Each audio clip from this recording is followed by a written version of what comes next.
But, yeah, so when this started doing this reaching out for things, like he's telling me they got all day until 9 o'clock, about 9 o'clock or so. And then it goes up to the stairs, and that's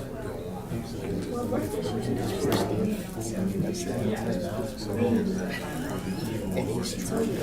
urge you to escape.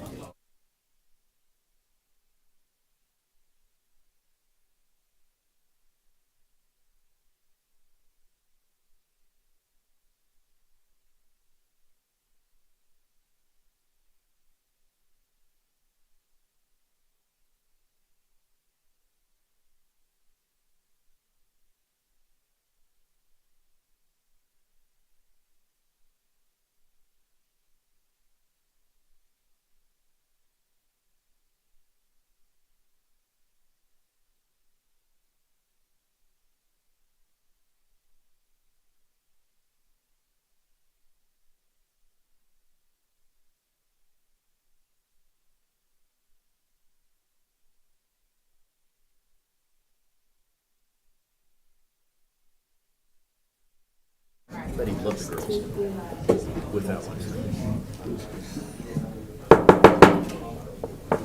Good afternoon. I'm going to call our meeting to order. It's 2:30. Welcome to all of you who are here. It's nice to see all of your faces.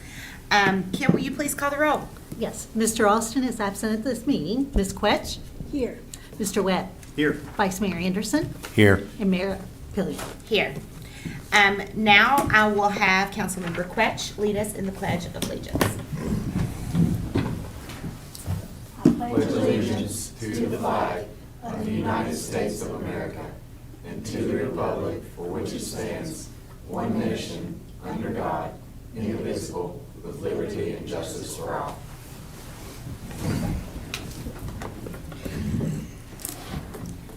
Now we need to approve our agenda. Do we have a motion to do so? So move. I'll second. So the motion was made by Mr. Webb. It was seconded by Vice Mayor Anderson. Do we have any discussion? If there's no discussion, Kim, will you please call the roll? Ms. Quetch? Aye. Mr. Webb? Aye. Vice Mayor Anderson? Aye. And Mayor Pillion. Aye. Now we have public comments. We have one person signed up for public comments. Mr. Copenhaver?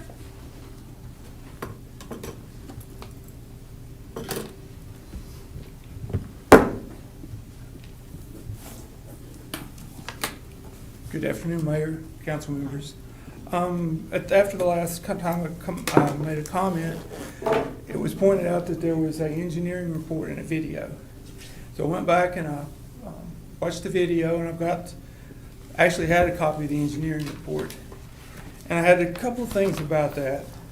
On this engineering report, it's got the arrows showing where the water's coming from. And it looks like that the arrows are more into the grass area than they are the asphalt area. Well, water soaks into grass and it doesn't soak into asphalt. It's called permeability. So none of this water that he's got showing coming down the hill is really getting to the street. I mean, some of it, but that's not the problem. Now, he mentioned that 60%, 50 to 60% of the water, the problem was coming from the rooftops. So I went back and got the county stuff and I looked, and the roof area is 2,348 square feet. The asphalt is 7,659 square feet. So basically 30% of the area, according to the study, is doing 50 to 60% of the problem. I don't really understand that. And engineering is kind of a mathematical language. I mean, it's not a guess kind of thing. And there's no numbers in this report. There's no flow rates. There's no talk about rain rates. It's more of an opinion. And I don't really know where it comes from, because when he first starts off, he talks about a drainage basin. And I did find out that even your footprint in mud makes a drainage basin. But as you come down Main Street, you'll see a lot of gutters, holes in the sidewalk or the gutter where water runs. Well, you're moving water from one drainage basin to another by that same definition. If this is a drainage basin, then you're moving you're moving water into all kinds of drainage basins. There's just a lot of problems with this report. And I just don't think it's accurate. I mean, I'm sure that it's the best that he could do, and I don't fault him for anything, but there's things missing. And, we've still got a problem, and I don't want y'all to forget that we have a problem. And there's a fairly easy solution. But whoever this we is that don't want it fixed that he keeps mentioning, we down in the neighborhood want it fixed. So don't forget us, because there is a solution. Summer's coming, and I'm out of town. Thank you. Thank you. Y'all have a great day. Yes, You sir. too.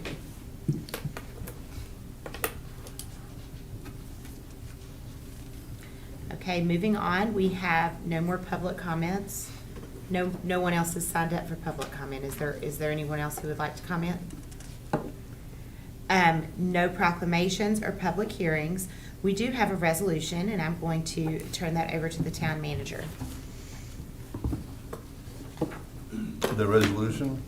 Yeah, so basically, Public Works, they from time to time have a lot of things they want to dispose of, and it's been a long time since the last time they disposed of stuff. So if you go out there and you look, you're like, wow, you've got a lot of vehicles and stuff out there. And so I had them go through, and like one item had been there for 11 years.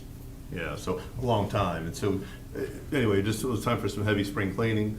And in the process, some of the things that we're going to get rid of were, so I'm a car person, if you know my little car background.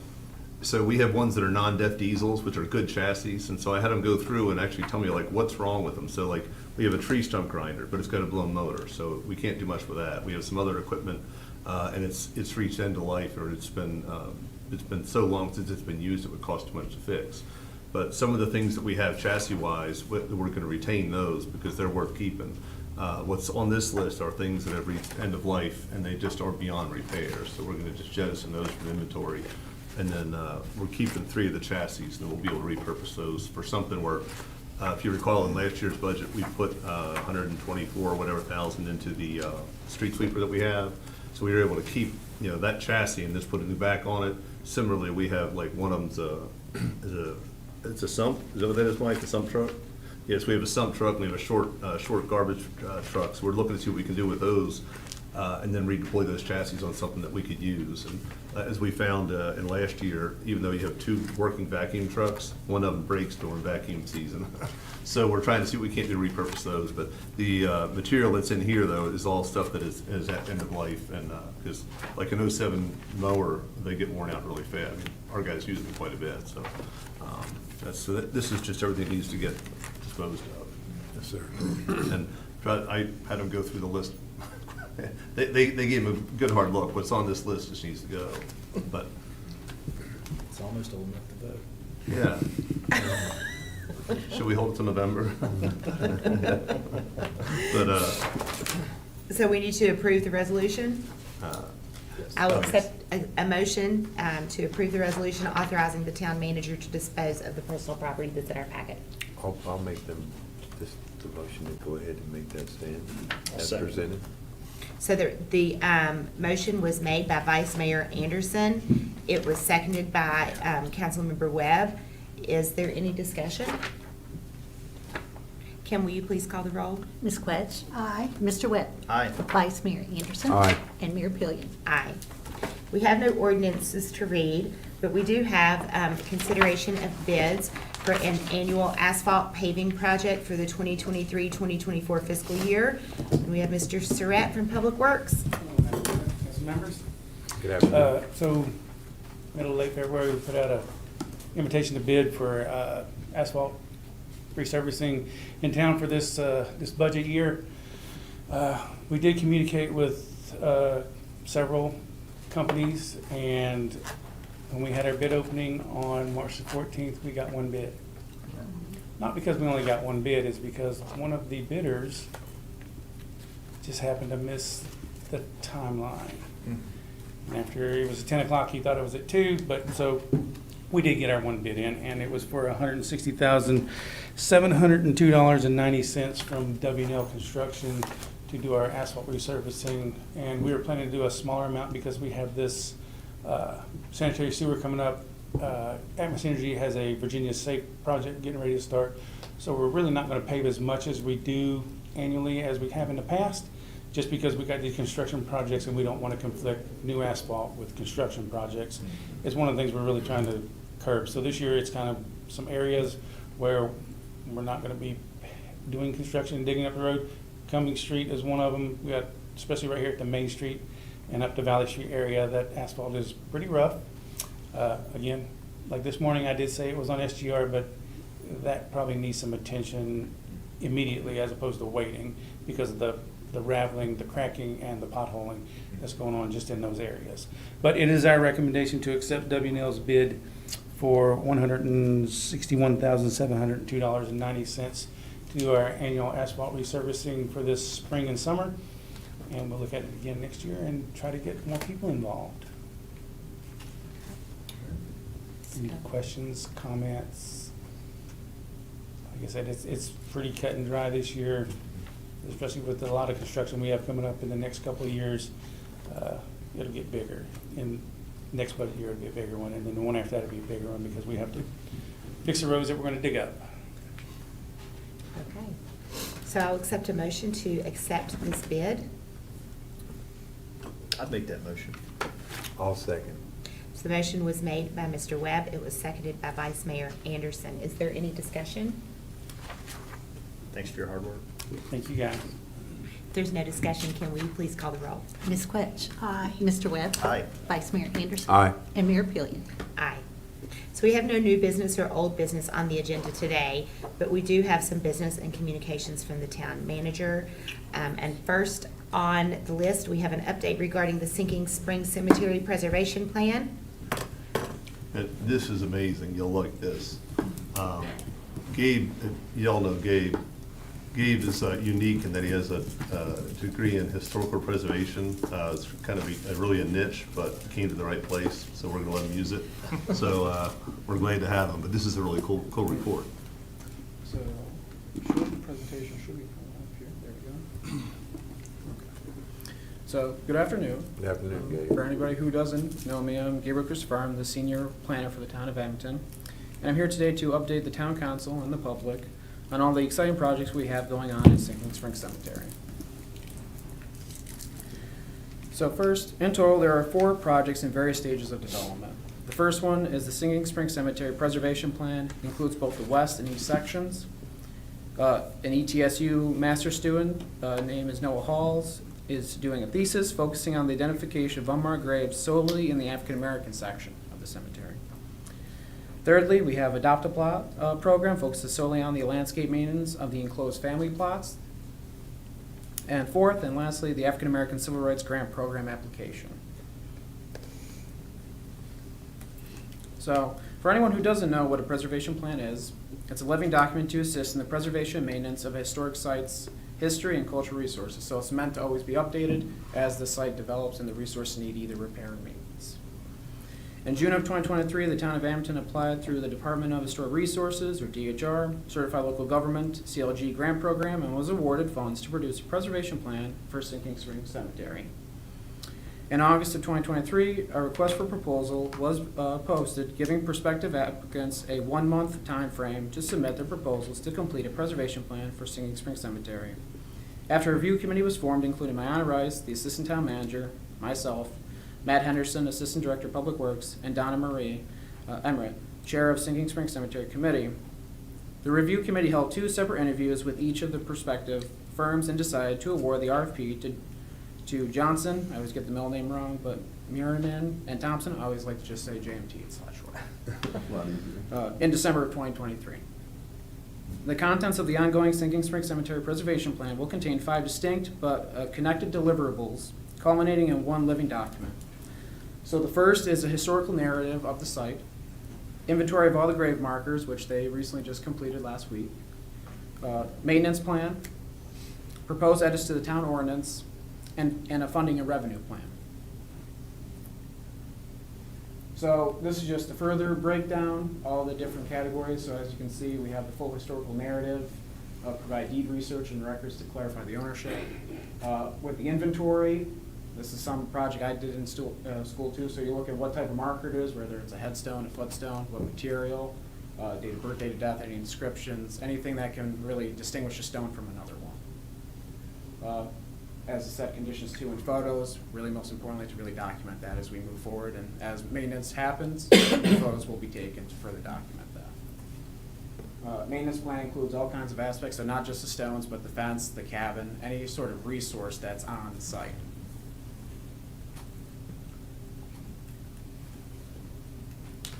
So the survey method used. The survey method used to gather data on all existing and observable grave markers was a custom-made Survey 123 form. Every time a grave marker was recorded, a GPS point was placed on a map showing the location of that grave marker. So you also have a map there that you can see which stone, and you would be able to click on and say, you know, this stone belongs to Bob Smith, to say, for example. Some data collected, as I've kind of very briefly mentioned. It's a GIS location point for each marker, photographs, a marker type, marker material, so a lot of the historic ones are slate, limestone, sometimes metal, depends. Name of the deceased, birth, death dates, and any inscriptions. General conditions, and site features, whether it be curbing, fencing, plaques, or anything like that. So a lot of the curbing and fencing that comes with the enclosed plots that we have.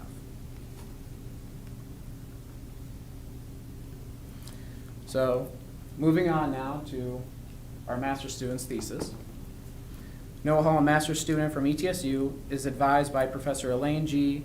Irwin, has collected topographic, infrared, and LiDAR drone imagery.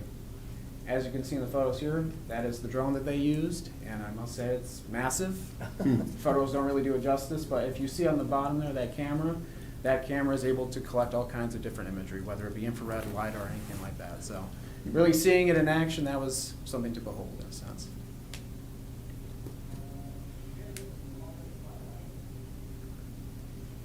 Here's the kind of different types of imagery. So at the top and the lower left picture of the three, that's the topographic, so that's just if somebody was to take a picture from a plane and look down. The middle one is more infrared. And then the last one's LiDAR. And so you'll see a model eventually here, but those pictures there are also LiDAR imagery. All the black dots on the bottom right corner picture, those are all possible depressions that represent unmarked graves, possibly. So, and even when you walk through there, you can kind of tell you're stepping in different depressions, but really seeing it on a map, it really shows, it really gives a visual cue for people to really latch onto.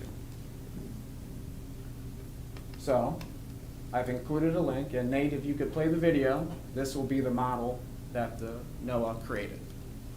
And as you're looking, you'll be able to see actual rectangular depressions that represent marked graves very distinctly.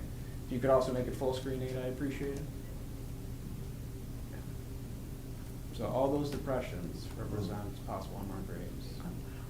And you can see pretty much a rows going right down the hill that are squares, and those are not marked.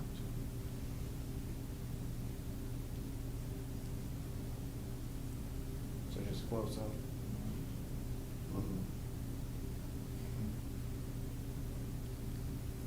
Those kind of rock outcroppings, that kind of represents the actual trees. So when it picks up a tree, it just kind of looks at the tree and kind of makes it look like an outcrop, but it's just that. And again, this is the only this is only for the African American side of the cemetery, so the east section. Gotcha.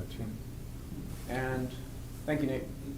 So when talking to Noah and Elaine, Elaine's done projects all over the United States, all over the world. She says she's never seen imagery come out this great before for a site. So we're in a very unique position to have such great imagery. So before collecting the various types of drone imagery, Noah and Elaine visited the site with me and conducted a test to determine if GPR would be a suitable method to identify unmarked graves. So GPR is just ground penetrating radar. So they're going to be doing drone imagery, which they've already collected, and GPR. So that requires kind of, if you're thinking of like a lawnmower and it sends waves down into the ground. And so it'll pick up where the dirt has been disturbed.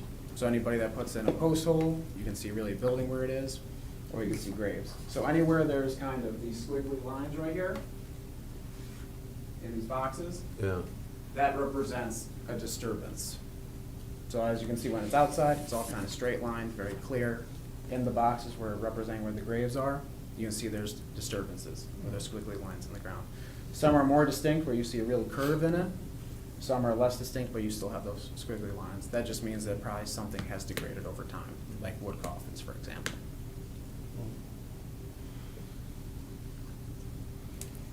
Next, in the third project, we move on to otherwise known as the Adopt a Plot program. We have continued to receive applications for eligible enclosed family plots and have met with nearly all volunteers to explain the do's and don'ts of landscape maintenance. So that's just saying, you know, when should you cut the grass, how close, when to keep a barrier between you and the stone. And it's been very positive. Everybody's, you know, loved it. The ceremonies where we give them their own certificate for, you know, you have adopted this close plot. And we've already had great communication with volunteers that already want to get started. One individual had poison oak in his plot, and so you want to get rid of that. A lot of the solutions have salts in it, which you don't want salts to get into the stones because then they crack. So we came up with a solution it's a natural plant killer, and so he's gone out and did that. So, just to show you, we have family enclosed plots in 3 sections that we're really focusing on. So the first circle, anything that's highlighted red, those are enclosed by either a concrete curbing, cut stone, or a metal fence. That's the second circle. And that's the Penn edition.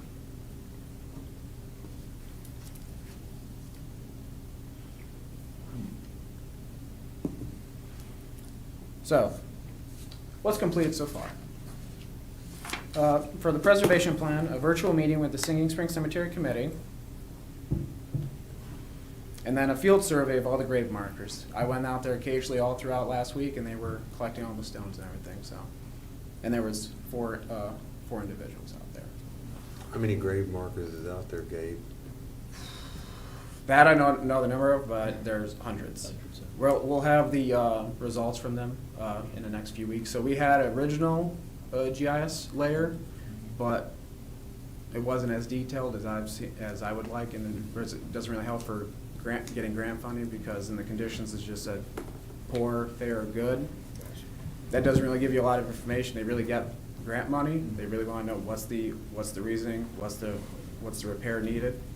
So we're really looking to develop that table. So they'll be double checking ours, making sure if there was anything missing or incorrect, they'll know what's there. For our Master Students project, drone scans and imagery of African American section have been done, as you've seen, through that cool model. And then an in-person meeting with Washington County Historical Society staff. So we thought it was really relevant for him to meet in person with the staff since he'll have to do research on the site. So this way, when he goes into their facility, it's not just a random face that's going in. Somebody to connect the face with the name. Thirdly, Adopt a Plot met with nearly all Adopt a Plot volunteers and had a ceremony for each one, welcoming them onto the team. So the biggest thing was we're all a team. We're all looking to really hopefully bring the cemetery to another 250 years. And then the African American Civil Rights Grant Program. We submitted a grant into the African American Civil Rights Grant Program. The prospective award date is March 29th, pending any federal funding policy changes. So that will really bring signage to that site, really bring honor and relevance and awareness to that site instead of some people just saying, well, it's just another site with some stones and it's just really empty space. Well, really, no, it has a lot more meaning and historical integrity and significance to having it. So we're looking to bring awareness to that site. The question is, what's next? As of March 21st, 2024, each project is progressing along as hoped, but there is still much more to come. For the preservation plan, staff will review the survey results. Staff review of each remaining section as is completed by JMT, so those previous sections you saw, staff will be reviewing those and providing comments, and we'll be going back and forth to ensure that we have a good product. ETSU Master Students Thesis, ground penetrating radar of the entire African American section, so you kind of saw a taste with the test result. And then review of his thesis and results. For the Adopt-A-Plot program, schedule an Adopt-A-Plot volunteer day at the cemetery for all volunteers to meet each other and ask any questions of staff pertaining to their specific Adopt-A-Plot. So really just to bring everybody together, make it really a family group setting where, you know, they're gonna be out there all throughout the summer. So we like to make sure everybody knows each other, everybody's friendly. Continue to conduct Adopt-A-Plot ceremonies as plots get adopted, and be a helpful resource for current and prospective Adopt-A-Plot volunteers. And for the African American Civil Rights Grant Program, currently awaiting decision. Hopefully we are awarded the grant to properly have the site listed as an African American cemetery at the state level and bring further awareness to the site.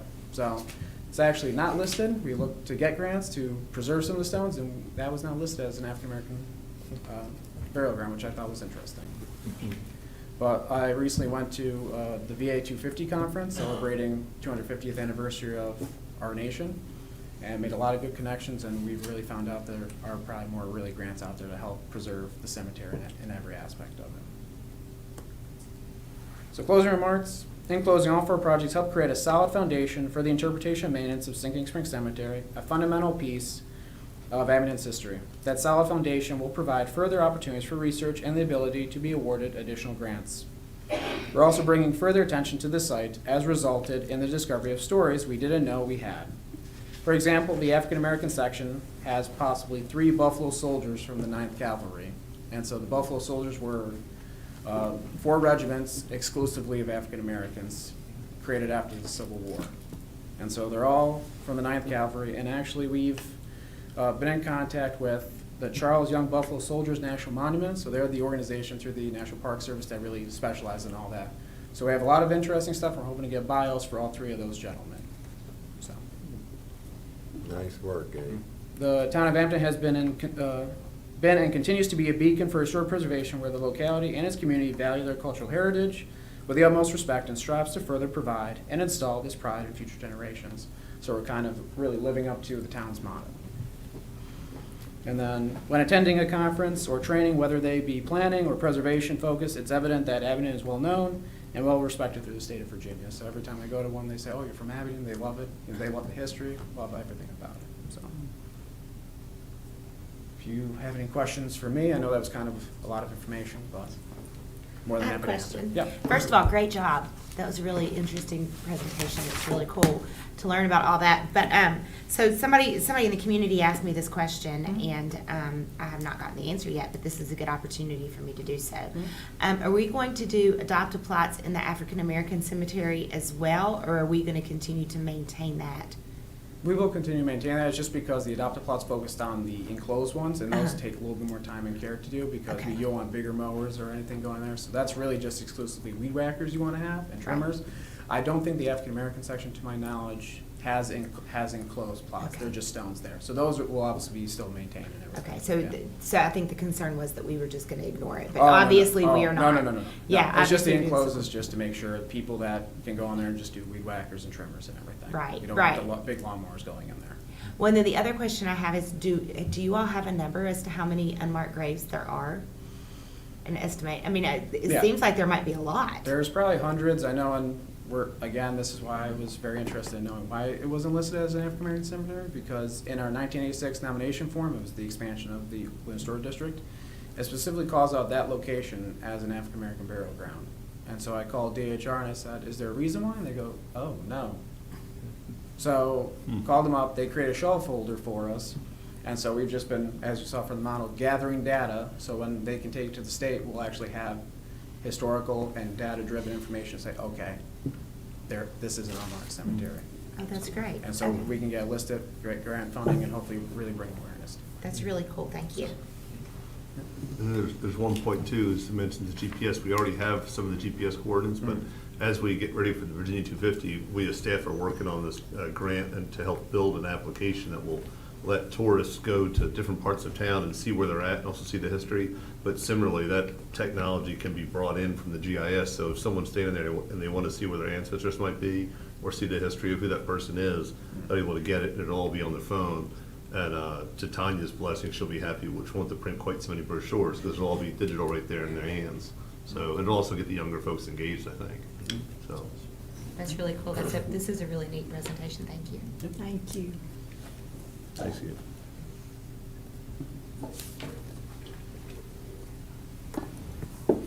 Okay, and now we will continue talking about the Sinking Spring Cemetery with the annual report from Ms. Donna Marie Emmerich.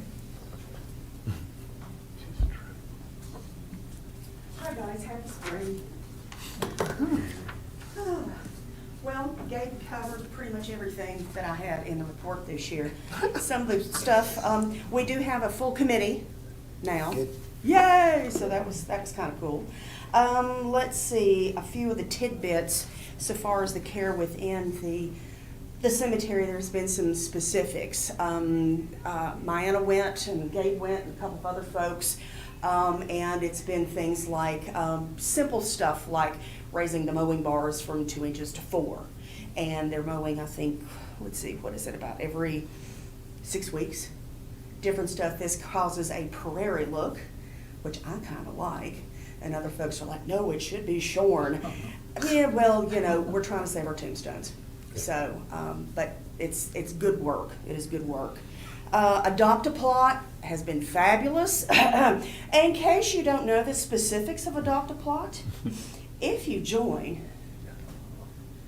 you too may get a very groovy t-shirt.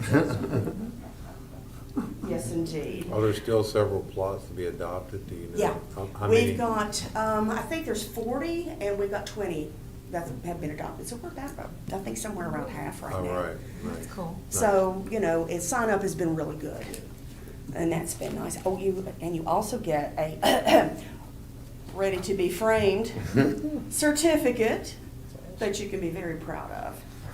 Of course, now I'm going to have to go out and work for it because it's going to be time to start weeding over on the greenways, which I have decided to take over.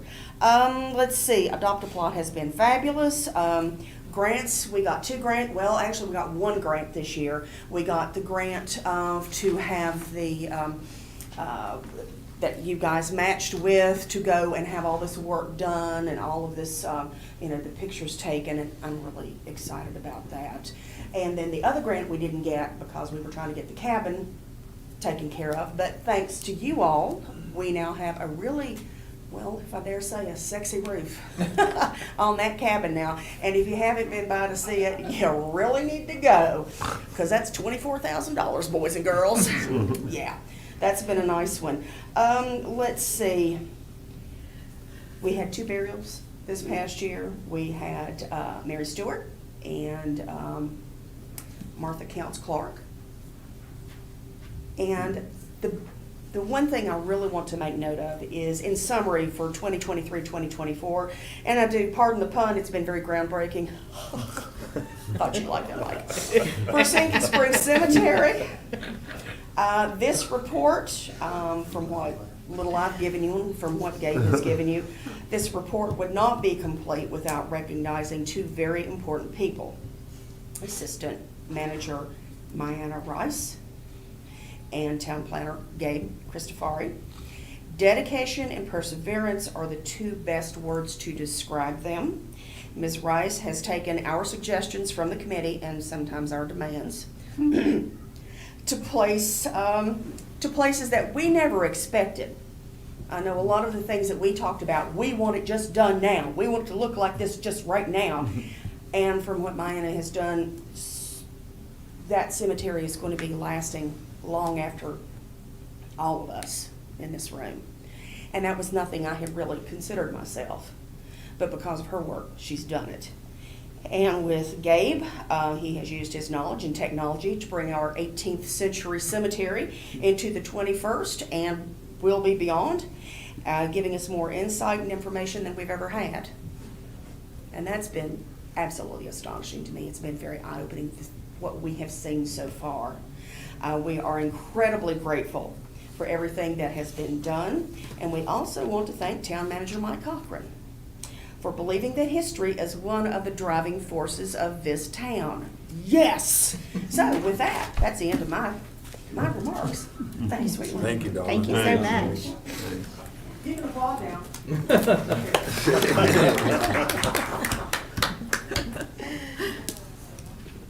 I do have to say that was a vastly different report than my first Sinking Springs report I sat through. I'm very happy. She's very happy. Yes. That makes us happy. So now we have a discussion regarding the Virginia Department of Transportation Project Pipeline Court Street. So Mr. Cochran and Mayana Rice are going to lead us into this discussion. Sure, she'll start, do we have the graphic, or, yeah? Oh, yeah. Yeah. Well, I do enjoy you. That's all I can say.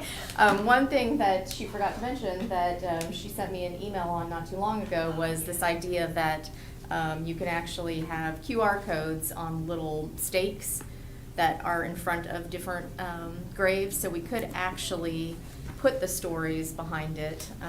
I said it could go too far, and when I'm buried, I can have lessons for my kid in the future, but it seemed like it could be a really neat thing, especially for linking it with this 250 and a walking a tour so that you could actually hear a story and not just see the grave. So, but we'll switch topics now.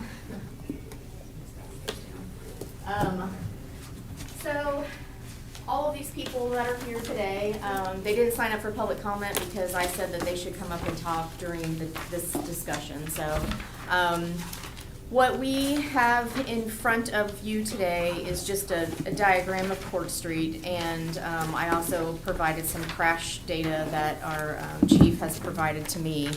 And we have been working with VDOT as we do every year, and this year they had a project called Project Pipeline. They have acronyms and names for all the things that they do, and every year that we ask them to study something. So what we asked this year was, could you study Main Street? Basically from Walgreens to CVS is what I would describe the area. Can you show us what would improve traffic? Can you show us what beautification would look like? Pedestrian safety, a long list of different things. They did that. And then approximately a month ago, we had a public meeting that was available for everyone to attend. At that public meeting, they revealed that their survey had a minimum of about 600 people that had actually answered the survey questions online. And we had about 5,000 total responses in that, and 75 people came to the public meeting. Donna was there at the public meeting, however, the rest of the council was not. So what we did is we ended up having individual meetings with you all on all of the different suggestions that VDOT put in front of us. You all were in agreement on pretty much every other item that was there. We want more pedestrian safety, better crosswalks, all of the different things. Green swaths on both ends of town where we have those wide open, practically could land a plane on some of our streets on both ends of town. What we didn't really get was a true final decision on Court Street.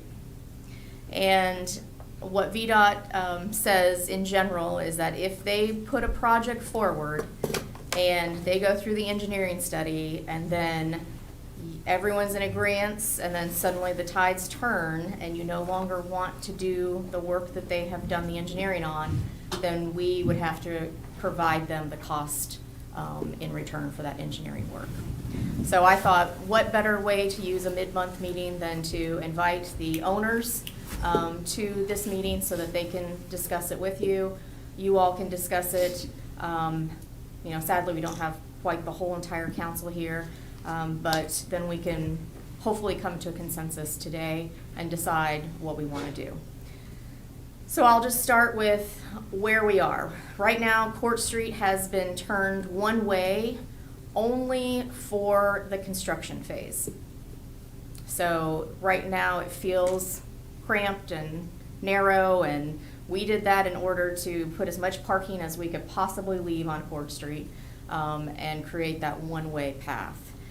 If the court work is done and we remove the different types of barriers, basically what's there now is just temporary lines on the pavement.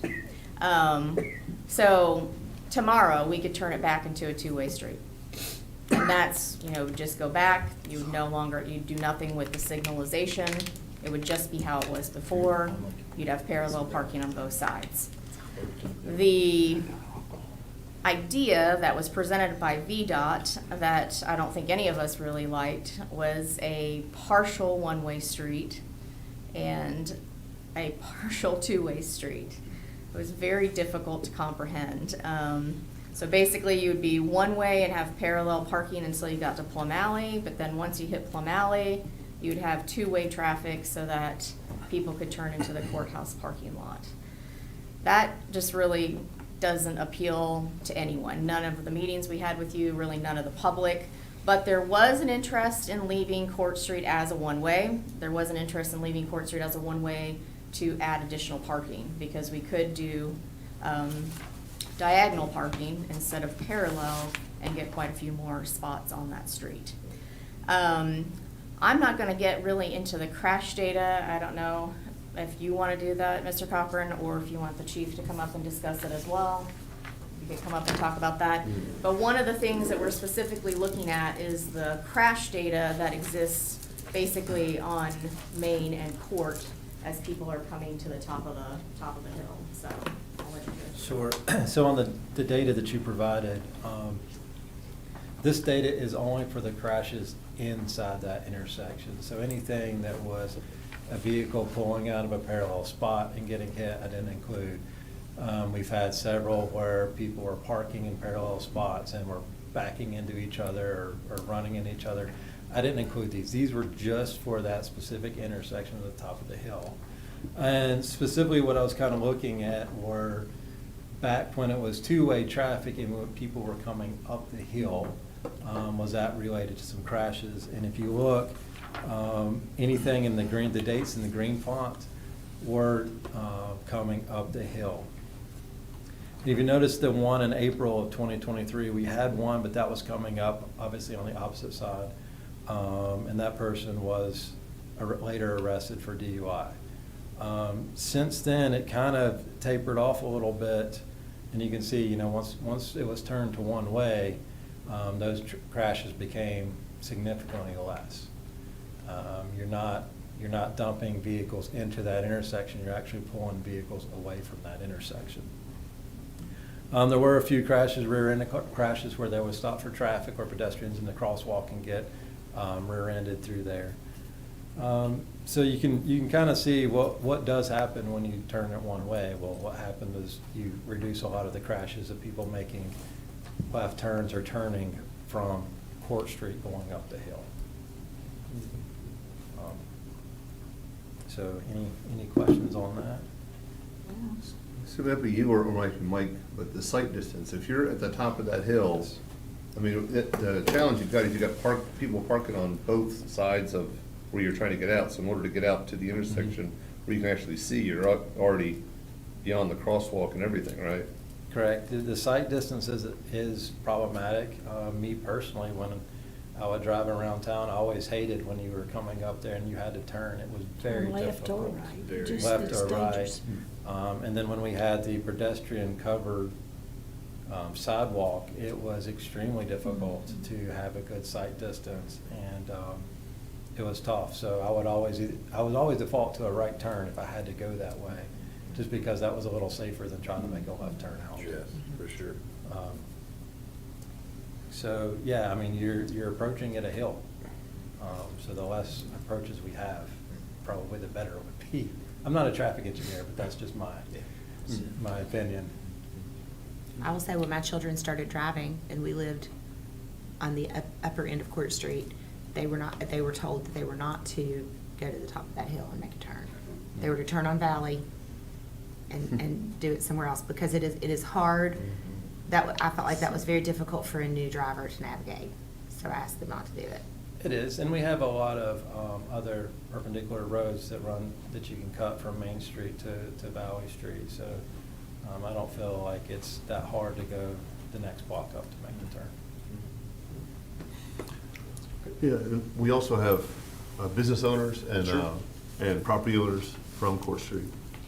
Yeah, so if you all wanna come up, one at a time, or if people don't feel comfortable talking, you don't have to, but, I think the other piece that is really important here is just understanding the people who have businesses on that. You know, are you interested in one-way for more parking? Are you more interested in keeping it two-way for the fear of like, oh, somebody misses your business and now has to circle the block? Whatever you'd like to discuss, but if you each want to come up here, and just state your name for the record, maybe the business or the location that you're.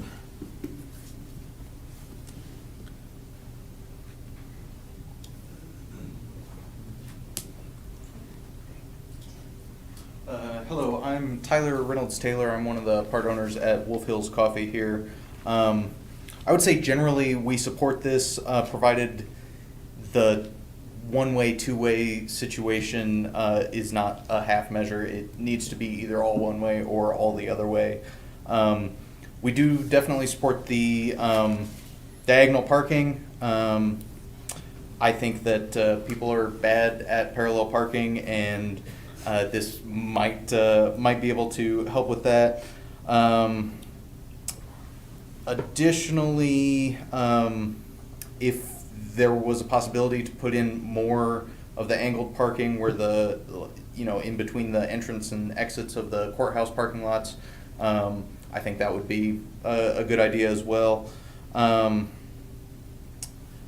other thing on the one-way, two-way mess that they have proposed here, there are already people that are driving the wrong way up that street, with it being the whole way one way. I think that if it were halfway, then that would definitely continue to be an issue, an even bigger issue than it is now.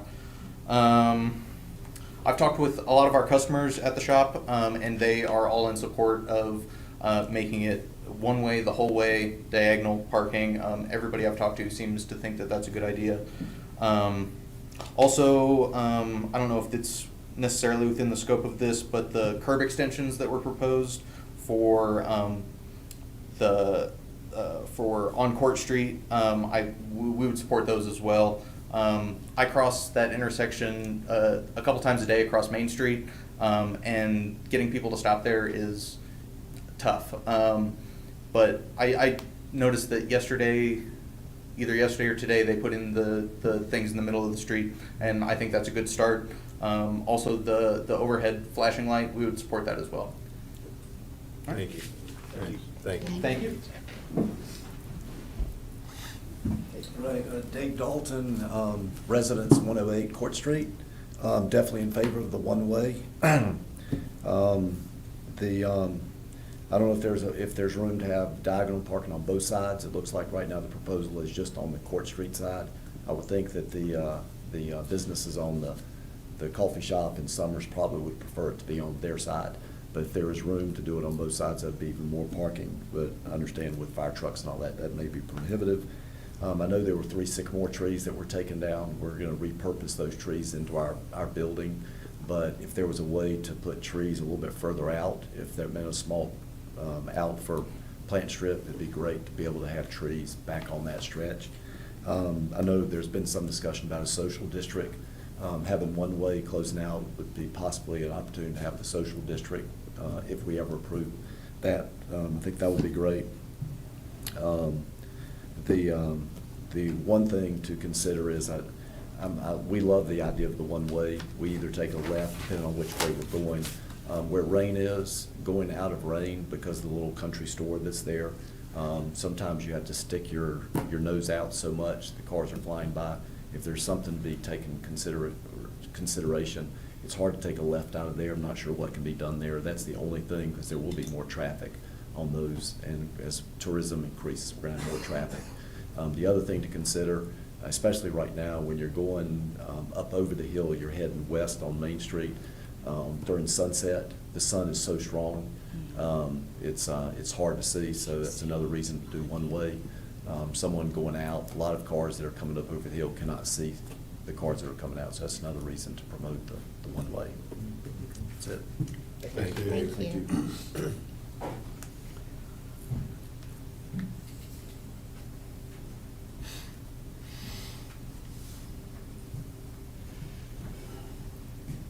Nathan Berg. I'm one of the owners of Summers Roof and Cellar. I think Dave took all of my talking points. So, yeah, I think one way is definitely what I think would be best. Any way we can get diagonal parking on both sides of the street. To me, I think right now a critical factor in making Courthouse Hill successful is just to increase parking, especially once the courthouse is fully open. It's looking beautiful already, but once that project comes to an end, I think that'll only increase the pressure and demand for parking there. And so even beyond this particular project, it would be great to look at other ways to increase parking, and the diagonal parking would definitely be a way to do that. So we're in support of that, and I think it's a great idea. Thanks. Thank you.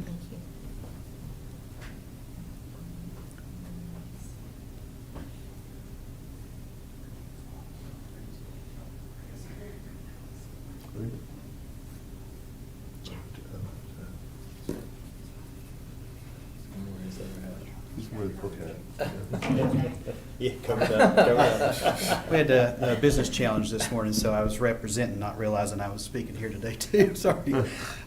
So I'm Chad Thompson. I'm representing actually one of the businesses on Court Street. So I believe too that safety is of the utmost importance, but also thinking about the realm of sustainability with businesses. One of those is accessibility. So for example, we have even some family members who frequent some of the events that happen at the bookstore at Court Street, and they have disabilities where they're not able to walk long distances. And we actually have a few customers that are actually wheelchair-based, so increasing the parking capabilities for them to find spots would be beneficial to those clientele, but also creating that safer environment just to come down. I know from our own experiences going to the shop frequently to work on things, it's tough. And thinking about it from a tourism perspective too, Virginia Tourism actually reported here recently at their conference at the coast that they expect Virginia tourism numbers to increase substantially in 2024 with a lot of their marketing efforts, specifically in the southwestern Virginia regions, because of the rural tourism and the different things we offer that you just don't have in the northern part. So if we do start to see that influx of visitation, the demand for parking and things are going to just increase as well. So Thank you, Chad. Thank you. Thank you. Is that everybody? Okay. So today for staff, what we're requesting from you is really, I don't think it needs to be in the form of a motion, but basically a consensus. If you all are in agreement that the one-way makes the most sense, and if it's one-way all the way, then that's what we'll tell VDOT to design. The one thing that I had asked, just to answer some of the questions about diagonal parking on both sides, I said the same thing. I was like, can't you get the diagonal parking to be on the side of the businesses and then go basically all the way down to East Valley?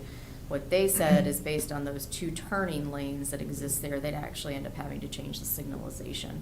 And then you kind of would have people, you would have, how can I explain this, but the Court Street traffic that's coming down the hill would then be facing directly Court Street traffic that was going up. So you really can't have people go this direction and then cut across an intersection to go up. So they needed to keep the turn lanes going north on Court Street on the same side that they're on. So that was really their rebuttal to me when I said, could the diagonal not be on that side instead? So they said people would basically be going back and forth. However, we have that in other parts of town. So I'm not sure what that argument is, but that's what they said. So I agree. I think that go ahead. Could you technically have it diagonal on both sides, like to the alley? Correct. You might be able to do that. Have it on both sides, and then have people basically move over and have it all the way down. So see what they're, like everyone's saying. We're not the engineers, but perhaps one could figure that out for us. So. Well, one thing to keep in mind, where the concrete barriers are is primarily there for the sheriff's office, and because they don't have a sally port right now, but that's one of the additions to the new courthouse is they'll be able to pull into the courthouse itself. So I don't know that the sheriff's office will need those spaces that they're kind of have that all blocked off for themselves once this is all done. Yeah. And Yeah, think those will that- go away. I think Yep. that Sarah Beth and others would say the primary users of all those parking spaces are construction workers. So when the construction is done, that might be alleviated a little bit more also. Yeah, it's definitely been very painful for the business owners there. So we are, again, why we brought them today is just, you know, as we move forward, our goal is never to try to make it more difficult. Our goal is really to solve these types of problems. So hearing from them is really a testament to you all about what they're actually interested in, so. Well, if you're looking for consensus, I personally agree with all them. I think it needs to be one way. We've already trained people to go one way down that hill. There's no point in opening it back up both ways. It's just gonna confuse everybody. And then I'm with Cam. I think you can do diagonal parking on both sides down to Plum Alley. It just makes more sense. And then open it back up to both turn lanes. That seems to be the best bang for the buck if VDOT will bite. That's just Okay. one man's opinion, but that's what I think. I agree with everything you said, Derek, on that. I believe that it's already one way. We should maybe just leave it one Yep. way. Yep. And then we'll discuss the parking as we get to that, with the diagonal all the way down Mhm. to Valley Street, but. Okay. And just, you know, for people who might be listening, one of the things that you might not realize is that the streets are ours, but if we want things to be done to them, VDOT basically has to approve a project, and then it's their money. So, you know, it's not tax dollars or any of those other things at a local level. But if we don't kind of bite, like you said, like if they don't bite at this and we don't bite, and the whole thing goes away, if we decided on our own we wanted to do diagonal parking, we would bear the cost of that, and we would also bear the cost of the signalization. So we do need to continue our partnership so that we don't bear the cost of something in the future. For sure. I know they've done some sort of calculations, but how many spots would we gain? I am not entirely sure, because we've kind of gone back and forth over and over. Somebody Yeah. seems to know. It's 3 spots, as it stands right now with the diagonal parking and the half one-way. The half one way. You would gain 3? Gaining 3 spots, yes. Okay. And that's the half street, so Yeah. perhaps 2 diagonal on both sides, or at least diagonal all the way down. Now, the one thing that we will have to discuss, and this is where VDOT comes into play, is that currently that parking lot for the courthouse only has entrances on Court, which is why they tried to come up with the solution of the half one-way. So now we won't need a turn lane off of Valley Street, but we said, could you come off of Plum? Could you come off of Valley? And they said, well, then the entire parking lot has to be redesigned, because it's currently an east-west parking lot and not a north-south. So I think the entrances would still remain on Court Street. However, like everyone else has said, there's other ways to turn around and come back to that parking lot, so. All right, well, I will take that, and I appreciate all of you participating in this and everyone who came. Thank you Thank very you. much. And thank you for all of your thoughtful comments. Diagonal and then parallel on the court side. Okay. Because it's not so long. So now we will move on to council member reports. Does anyone have any reports to make? So really quickly, I want to remind everybody, and I think Kevin Sigmund's ears will be burning, but I'm on tree commission, and I want to remind everybody that April is a super busy month for tree commission. We have the Arbor Day festivities that'll be going on, and Kim, can you remind me the date? It's April the 23rd, I think, Is it? 23rd or 17th, I'm not Okay, sure. One- and that's at Abingdon Elementary School. Yes, it is. They're doing a 1:30. tree dedication, yeah, I have it on 1:30. my So calendar. keep your eyes open in social media and in the media in general for that. We want a strong turnout there. We also have our tree giveaway coming up in April, where we have a couple of thousand trees, I think, slated to be given away. That's a super popular event, so keep an eye out for that as well. I think the online reservation process to, I guess, select which trees you want opens up here in another week or so. So keep your eyes out for that as well. Arbor Day is April 5th at Abingdon There we go. Elementary April School 5th. at April 1:30. 5th, There we go. Oh, well. I was thinking it was in the 2006. single digits, but I couldn't remember yet. So April 5th, everybody come out and enjoy that. And I think Kevin said there were 200 kids gonna be involved, so he said there's gonna be a lot of cookies. Oh. But he gets very excited about that stuff, so everybody come out and support the trees. He will present his proclamation April 1st also. Oh, For Tree Day. Go. Okay. Wonderful. I'd like to remind everybody about the Washington County Day of Service. It's going to be April 20th, which we also have Earth Day going on, but what better day to beautify your environment than Earth Day? So if you have a project that you know of that needs some volunteer help, then we would love to hear about it. If you have a group that would like to volunteer, or if you just want to volunteer on your own, we'll have a kickoff at 9 a.m. at the Coombs Center, and then everybody will disperse to go to their individual projects. We also have different school groups and some other groups who are doing their projects in conjunction with this project, but maybe not on the 20th, maybe on a school day, or maybe over, the weeks before and after. So we're hoping to increase our numbers. We had a great event in the fall. So if you know of a project or you want to volunteer, there's going to be stuff on social media, or you can always reach out to me. Oh, got one more thing to note. We have our Rec Advisory Commission meeting at this evening, and we'll be discussing, and I've mentioned it before, but we are rebuilding the playground at the Coombs Center. That playground has outlived its useful life by a couple of years, I think, and council has given approval for, I think, $400 and some thousand in that neighborhood. So it's going to be a pretty spectacular rebuild, but we are going to be soliciting community involvement, because we'd like to really get the community involved like we did the original time 20 some odd years ago.